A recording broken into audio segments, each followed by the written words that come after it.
सभागृहात द्यावा आणि शेवटचा जो अवैध भोंगे याची तक्रार करेल याच्या दंडाची जी रक्कम आहे त्याच्यातली 50% रक्कम त्या सन्माननीय देशभक्त व्यक्तीला द्यावी एवढं उत्तरात यावं। धन्यवाद।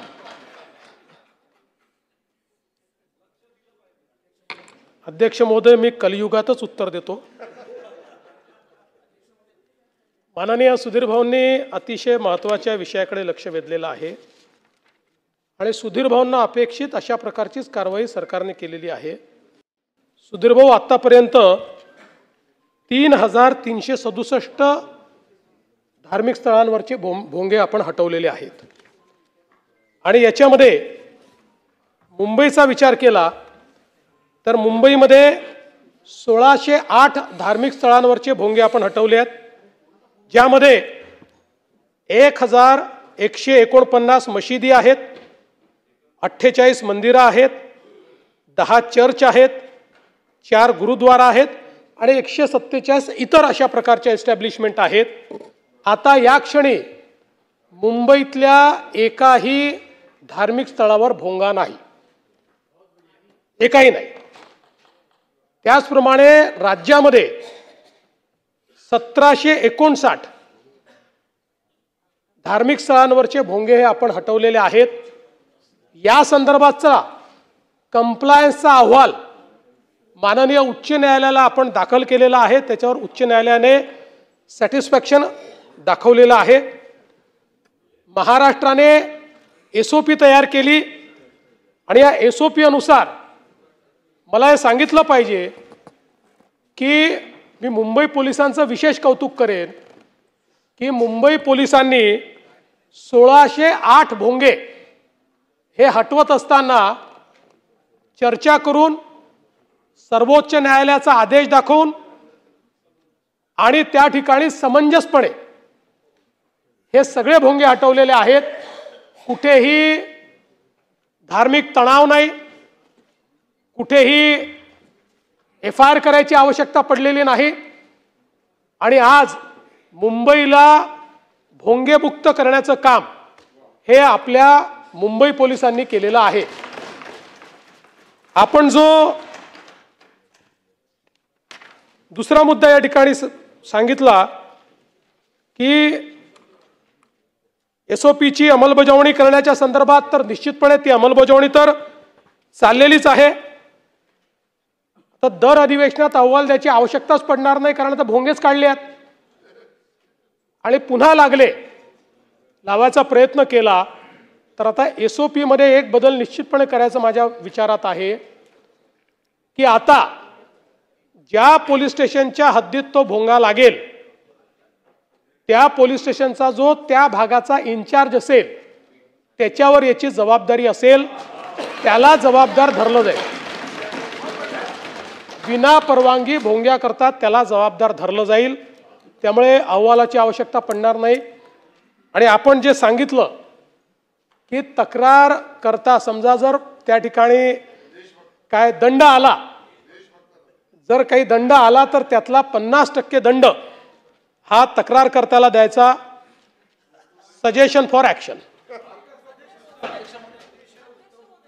अध्यक्ष महाराज, फक्त माननीय मुख्यमंत्री महोदयांना एक फक्त माहिती देतो आणि ती जर केलं तर अजून उत्तम होईल की उत्तर प्रदेशमध्ये ध्वनी प्रदूषण नियमांची अंमलबजावणी करण्यासाठी एक भरारी पथक केलं आहे। 1 किंवा 2 असे भरारी पथक काही क्षेत्रामध्ये काही करता येईल का हेही तपासावं आणि हेही सजेशन फॉर ऍक्शन नाही, ऍक्शन ओनली ऍक्शन साठी करता येईल का? अध्यक्ष महोदय, ऍक्शन ओनली ऍक्शन हे केलं जाईल। अध्यक्ष महोदय, काल चर्चेत मी ऐकलं मुख्यमंत्री महोदय बोललेत की मुनगंटीवार साहेबांना काहीतरी मोठं पद मिळणार, तर कोणाशी नक्की सहमत व्हायचं आज हे कळत नाही, थोडी गडबड झालेली आहे। तरी देखील मुख्यमंत्री महोदयांना माझी एक विनंती राहील, सूचना देखील राहील, प्रश्न आहे खरं तर करतोच, अभिनंदन करतो, परवानगी आहे तुमची? नाही, मी नक्कीच करतोय। मुख्यमंत्र्यांचं मी अभिनंदन करतो की सगळ्यांशी चर्चा करून भोंगे सगळे काढलेले आहेत, मी मनापासून अभिनंदन करतो, त्याच्यात काही कुठेही दुमत नाहीच आहे। पण मुख्यमंत्री महोदय, आता गणपतीचा सण येणार आहे, नवरात्रीचा सण येणार आहे, दहीहंडी देखील आहे आणि पहिल्या दिवशी 10व्या दिवशी वगैरे जे काही मिरवणुकी होतात किंवा जे आता तात्पुरतं धार्मिक स्थळ निर्माण होतात मंडपांमध्ये, अनेकदा आम्ही पाहतो की स्थानिक पोलीस स्टेशनमधून त्या तिकडच्या मंडळाला सतवलं जातं, परवानगी असताना सतवलं जातं. तर मुख्यमंत्री महोदय जर डेसिबल पाळलं, सगळे परवानगी असतील, तर आपण आश्वासित कराल का की ह्या जर काही मंडळांना सतवलं तर त्यांच्यावर काहीतरी आपण एक रेग्युलेशन कराल की ह्याच्यावर असं पुढे सतवलं जाणार नाही आणि जे सतवतील त्यांच्यावर कारवाई होईल?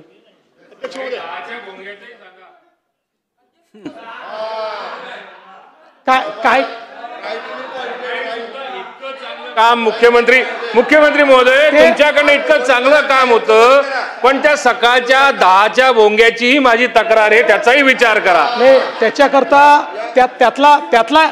त्यातला एकच प्रॉब्लेम आहे की आता ध्वनी प्रदूषणाच्या विरुद्ध आपल्याकडे कायदा आहे, पण विचाराच्या प्रदूषणाच्या विरुद्ध अजून कायदा व्हायचा आहे. तो कायदा झाला की त्याचा आपण विचार करू. पण सन्माननीय आदित्यजींनी जो या ठिकाणी विषय मांडलेला आहे, निश्चितपणे आपल्याला कायद्यानेही जेव्हा सण असतात त्यावेळेस टेम्पररी परमिशन्स देऊन अशा प्रकारच्या सणांमध्ये भोंगे लावण्याची परवानगी देता येते. ती स्पेसिफिक डेसिबलमध्ये असावी अशा प्रकारचा आपला प्रयत्न असतो.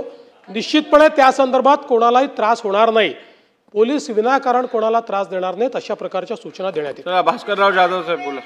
सन्माननीय अध्यक्ष महोदय, हा राज्यामधला अत्यंत सेन्सिटिव्ह असा विषय खूप कौशल्याने हाताळला गेला, त्याबद्दल सर्वांनाच आनंद आहे. कारण आपल्याला कुठेही तणाव, धार्मिक तणाव, समाजामधले तणाव कोणालाच नको आहेत. अध्यक्ष महोदय, माझ्या माहितीप्रमाणे सुप्रीम कोर्टाने जे आदेश दिलेले आहेत ते रात्री 10 वाजेपर्यंतच तुम्ही अशा पद्धतीचे स्पीकर म्हणा, भोंगे म्हणा, हे लावू शकता. परंतु आमच्याकडे अडचण अशी आहे अध्यक्ष महोदय, आपण समजून घ्या की शिमगा महिना आला की कोकणामध्ये महिने रात्रभर आमच्याकडे हे वाजत असतात, स्पीकर वाजत असतात. जे आहे ते कबूल केलं पाहिजे. भजन कीर्तन आपण रात्रभर करत असतो, सप्ते आपण रात्रभर करत असतो, नवरात्र रात्रभर करत असतो. शेवटी याच्यामध्ये म्हटलंय की विविध धर्म म्हणजे सगळ्यांनाच सुप्रीम कोर्टानं समान निर्णय दिलाय आणि म्हणून अशा प्रकारच्या ह्या निर्णयाचा फटका हा कदाचित अशा सणांना सुद्धा बसू शकतो आणि म्हणून त्याबाबत आपण कायद्यामध्ये काही करू शकाल असं मला काही वाटत नाही. परंतु तिथल्या अधिकाऱ्यांच्यावर आपण कारवाई करायचा निर्णय घोषित केला आहे. तिथला अधिकारी सहकार्य करतो म्हणून हे सण पार पडतात आणि जर त्या अधिकाऱ्यानं कायदाच आम्हाला दाखवला तर आमचे हे सण सगळेच बंद होतील.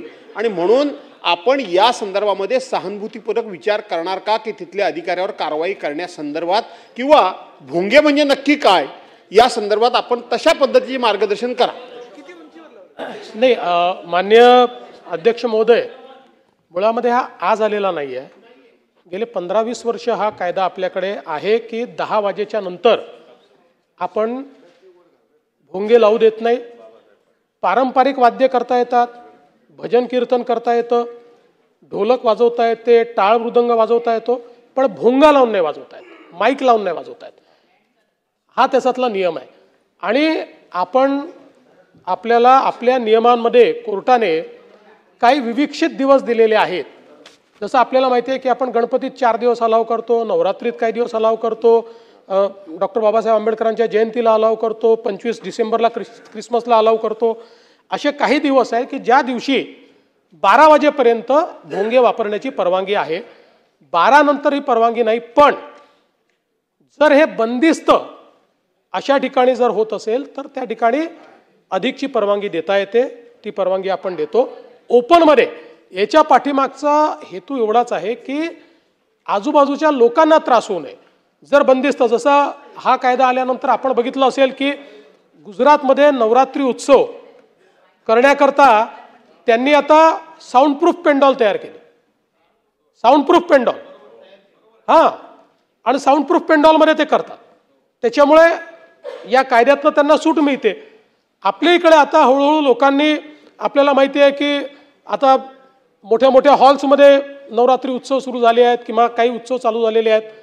पण शेवटी देशाकरता कायदा झालेला आहे. त्याच्यामुळे मला कितीही त्या संदर्भात सिंपती असली तरी देखील मी गृहमंत्री म्हणून कायद्याचंच पालन करू शकतो, कायद्याच्या पलीकडे तर जाऊ शकत नाही. आणि म्हणून आपण जी भावना व्यक्त केली आहे त्या भावनेशी मी समरस आहे, पण कायद्याने मला तसं वागता येत नाही, हा माझा प्रॉब्लेम आहे.